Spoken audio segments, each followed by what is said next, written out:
Hai, Assalamualaikum warahmatullahi wabarakatuh dan selamat datang di Zona Horor.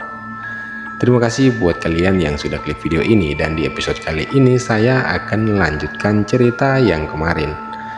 Cerita tentang ibu-ibu pengambil kayu bakar yang ditemani oleh hantu.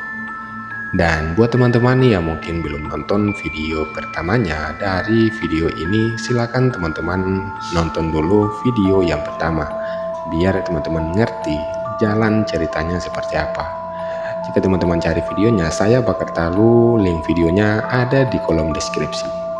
Namun sebelum kita lanjut ke videonya, teman-teman boleh bantu saya dengan cara subscribe di channel ini dan nyalakan juga notifikasinya biar tidak ketinggalan informasi atau cerita-cerita lainnya. Dan inilah dia ceritanya.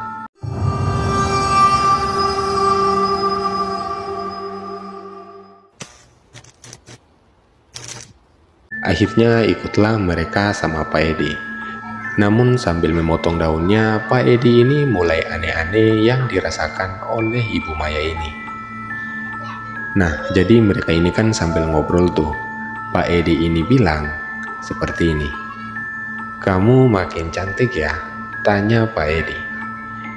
Ini orang mulai nggak beres nih, berkata dalam hati Ibu Maya. Dan karena udah ngerasa agak lain, Ibu Maya pun buru-buru untuk pergi dari situ.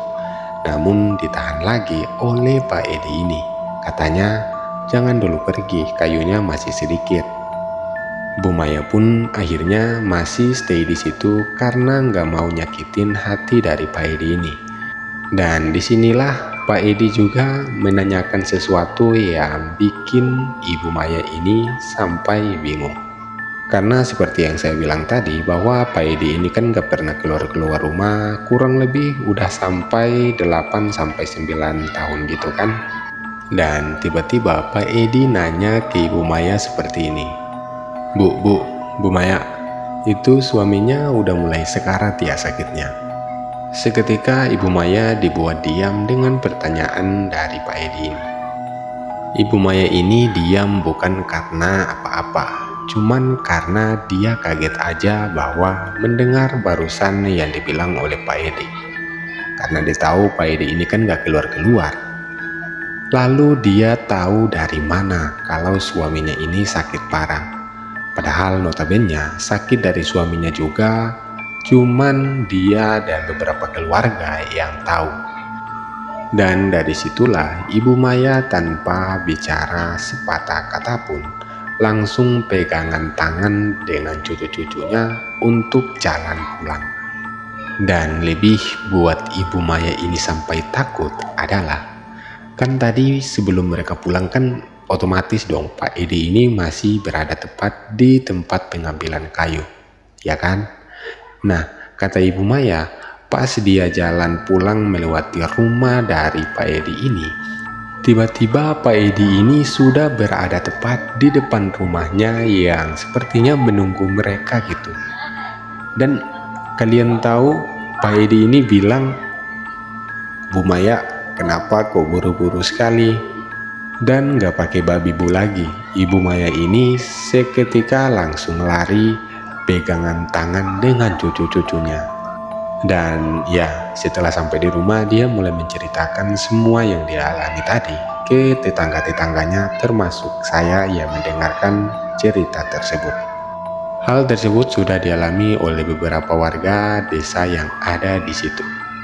Dan warga-warga juga seperti yang saya bilang tadi, mereka itu sering menemukan Pak Edi ini jalan tengah malam sendirian, entah apa tujuannya. Dan itu terjadi ketika ada orang yang mulai sakit parah. Dan saya juga pernah mendengarkan cerita dari orang-orang ini yang mengatakan bahwa Pak Edi yang keluar di tengah malam itu biasanya mencari-cari mangsa yang nantinya akan dia mangsa. Dan biasanya mangsa-mangsanya itu adalah orang-orang yang mulai sakit-sakitan parah. Dan katanya orang yang sakit parah itu adalah jantungnya itu mulai melemah.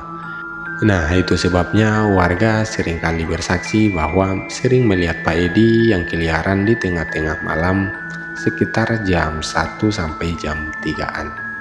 Dan itu bukan cuma 1 atau 2 orang yang bersaksi, bahkan lebih dari 1 orang. Dan ceritanya sampai di sini dulu teman-teman. Saya ucapkan terima kasih buat teman-teman yang sudah nonton sampai habis. Dan mohon maaf jika ada salah kata atau salah pengucapan. Saya pamit undur diri. Assalamualaikum warahmatullahi wabarakatuh.